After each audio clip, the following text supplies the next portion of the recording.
ville. Et on va parler sport avec Sacha Nokovic qui nous a rejoint. Salut Sacha. Salut à tous. Pour une petite recommandation. Et alors aujourd'hui, vous nous conseillez le documentaire Let Me Run. C'est disponible sur la plateforme Canal+. Let Me Run, comme Anissa en français. Laisse-moi courir. Oh, les bilingues, je le savais. Laisse-moi t'aimer. Laisse-moi courir. Alors c'est vrai que ça paraît dingue aujourd'hui de dire ça, mais c'est un cri libérateur que les femmes ont dû pousser pendant des siècles pour réclamer le simple droit à faire du sport. Ah ça a été un combat très très long et difficile que nous raconte le réalisateur Philippe Fontana, avec en point de départ un exemple très personnel. Ça date d'il y a 45 ans, celui d'une copine de classe, Fabienne, seule fille à jouer au foot avec les garçons. Fabienne, c'était l'ailier droit de notre équipe. Elle était rapide comme l'éclair et grâce à elle, on a gagné plusieurs fois le championnat de Paris des scolaires. Avec le recul, je me suis rendu compte que Fabienne, sans le savoir, contribuait à l'époque à rendre normal qu'une fille ait les mêmes droits qu'un garçon. Et je peux vous dire qu'à ce moment-là, c'est encore très compliqué de s'imaginer footballeuse et encore plus professionnelle. Écoutez cette archive qui est terrible avec le recul. On est en 1977 dans l'émission Stade 2 et la journaliste Christine Paris tente de lancer un sujet sur le foot féminin. Eh bien, Christine Paris se charge de nous parler de football féminin. Bah, messieurs, Fallait avoir du toupet. Hein. Je vous pose d'abord une question, êtes-vous pour ou contre? Nous sommes pour. Non. Moi, je suis tout à fait contre. Ah bon? Ah oui, absolument contre. Vous êtes contre. Alors, il ne faudra pas vous étonner de voir un reportage très féministe. Est-ce qu'on voit les douches? Non.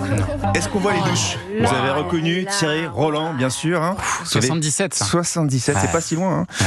Thierry Roland qui avait plein de qualités, mais pas forcément celle de respecter ses consoeurs et pas plus le sport féminin, malheureusement.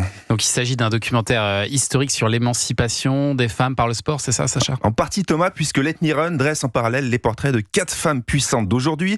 Il y a une Sumotori dans la très paternaliste société japonaise, la première surfeuse pro sénégalaise, une génialissime bodybuildeuse américaine qui soulève de la fonte en bikini à 86 ans. Non. Elle est fantastique. Allez voir le doc que pour elle, je l'adore, c'est une américaine.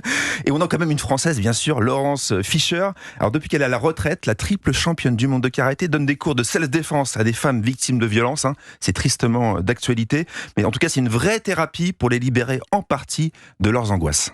San, Chi, Go. Quand elles vont faire la technique de coup de poing, où elles vont à un moment donné, si elles le souhaitent, elles peuvent pousser un cri. Avec la respiration, c'est quelque chose qu'elles projettent devant elles. Et c'est d'ailleurs souvent à ce moment-là que certaines pleurent. Parce qu'elles sont allées chercher quelque chose. À chaque fois, il y a ce mouvement où parfois, après, on les ramène ensemble, on les ramène en 2 par 2, et puis enfin, on revient sur quelque chose de plus personnel. Voilà, c'est aussi ça, le pouvoir du sport. Alors, mesdames, continuez d'aller courir, continuez de faire du sport, celui que vous souhaitez, quand vous voulez, sans vous soucier du regard des autres, et surtout pas de celui des hommes. Merci beaucoup, Sacha. On le rappelle, ce documentaire Let Me Run, c'est à voir sur la plateforme Canal+. Et vous, on continue à vous lire dans l'équipe.